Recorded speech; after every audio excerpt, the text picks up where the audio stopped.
how we can do it. And as I said, our organization believes that safe water is a right, and it has to be ensured for everybody.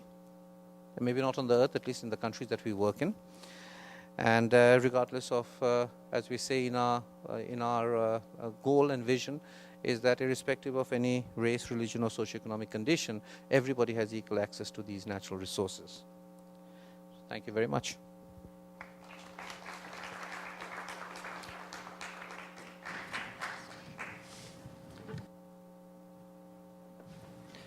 Thank you very much, Mr. Kabir, for raising some points that had to be mentioned before we close the day, and also for your appeal.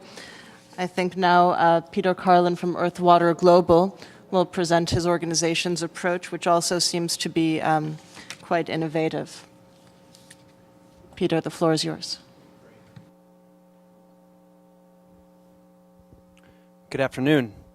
Appreciate the opportunity to present today. I represent, as she mentioned, Earth Water Global, which is a water exploration and development company that has developed an innovative, affordable, and sustainable bulk water supply solution. Earth Water has developed a unique insight into the hydrologic cycle, which has uncovered a massive natural resource, which we call mega watersheds.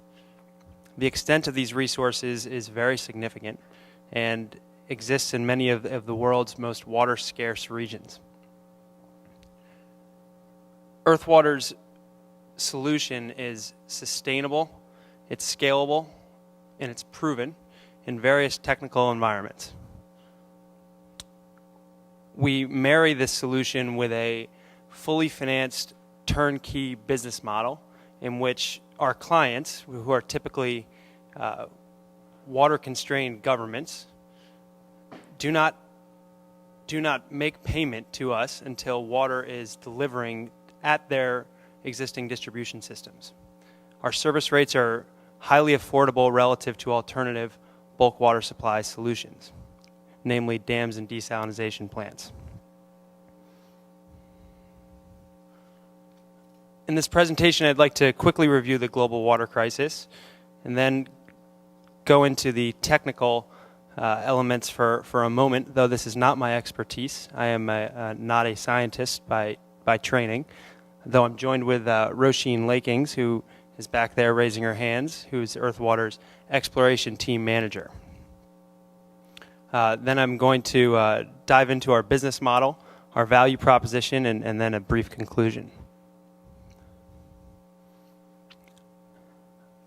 I don't think that there's anyone in this room that isn't convinced that a solution to the global water crisis would not have a massive impact on global health and economic development.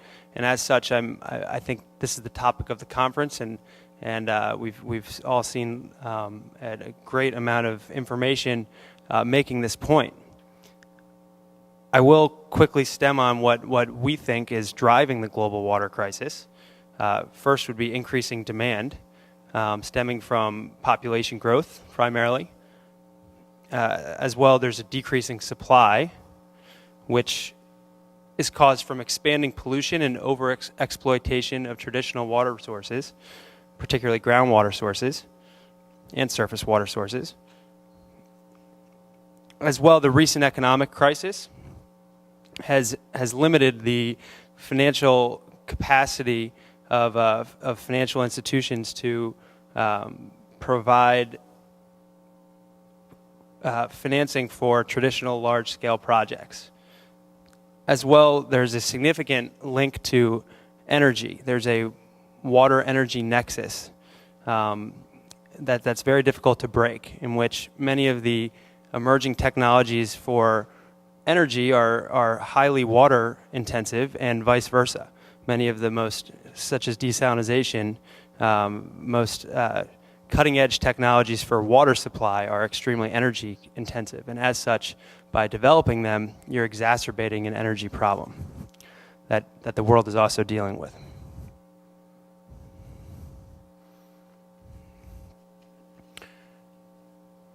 As I mentioned, I'm not a scientist, so I'm going to explain the mega watershed concept in layman's terms that hopefully everyone can relate to, and hopefully be able to share with you a brief documentary that will explain it further.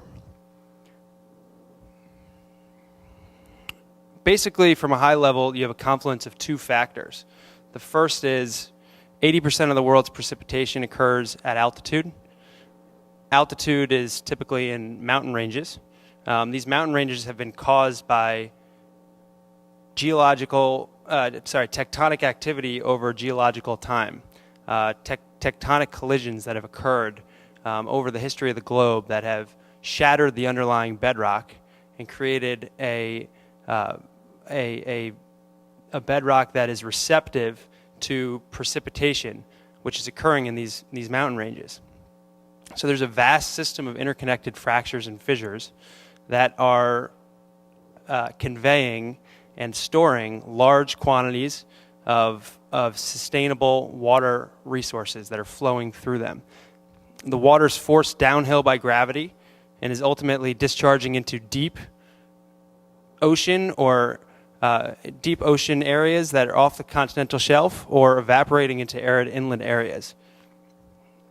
Gradual erosion caused by millennia of moving water has enlarged these water-bearing fractures and created basically a natural, sustainable system that can be accessed in many urban centers throughout the globe and many of the world's most water-scarce urban centers. It's effectively a natural, sustainable water pipeline.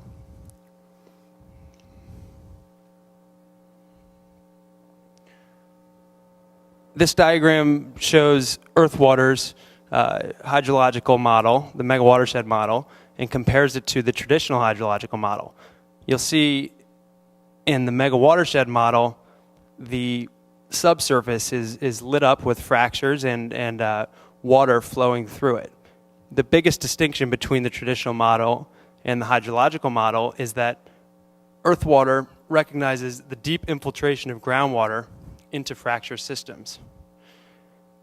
This water, there's significant regional lateral flow of this groundwater, and it's moving water from areas of high altitude, typically where people don't live, to areas where people gather. We are able to continually intercept this water and develop it for beneficial use and human consumption. If it works, to play the documentary clip, I'm not sure where that's being controlled from, but now would be the time to play it. Developed an innovative theory about freshwater supply. Yeah, the eureka moment was when I realized that the great rift systems of East Africa were leading to regional collection and transmission of water, not by a few miles, not just going outside a few local boundaries, but going hundreds or even thousands of miles all over these vast desert terrains of East Africa. And this was really a mega watershed phenomenon. For millions of years, continents shifting across the surface of the planet have collided with incredible force. These tectonic collisions have shattered the bedrock into a vast system of interconnected fractures and fissures, creating the great mountain ranges of the world. Roughly 80% of the world's precipitation occurs at higher elevations. Conventional hydrologic theory maintains that most of this water evaporates, while the remainder flows down the surface and shallow subsurface into streams, lakes, or alluvial aquifers, and that no appreciable amount of water penetrates the impervious bedrock. According to the mega watershed paradigm, water which falls as rain and snow in the higher altitudes of the mountain ranges is not all lost to runoff and evaporation, but rather much of it enters into and moves through the fractures and fissures of the shattered bedrock, creating a massive interconnected system of fractures filled with enormous volumes of renewable fresh water. This is the mega watershed. Now there are questions about, well, why didn't we know about this water? And the problem is that the measurement of precipitation at these high altitude areas